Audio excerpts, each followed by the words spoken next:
America వెళ్ళట్లేదంటే ఇంట్లో అడుగు పెట్టుకో. అలా గంటిస్తారేంటండి? ఆడిష్టానికి పెరిగాడు, ఇప్పుడు ఇష్టానికే బతుకుతాడంట. చుట్టూ మనం ఎందుకు?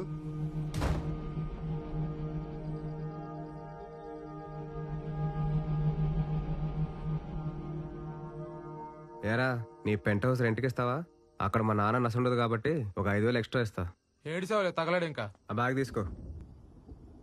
అప్పుడు ముఫాసా క్లిఫ్ మీద నించుని సింబాని తిరిగి చూడకుండా పారిపోమన్నాడంట. ముఫాసా కూడా పారిపోవచ్చు కదా. సింబాని కాపాడడానికి ఎనిమీస్తో ఫైట్ చేయాలి కదా. డాడీని చూసి 23 days అయిందా ఆంటీ? ఫోన్ కూడా చేయలేదు.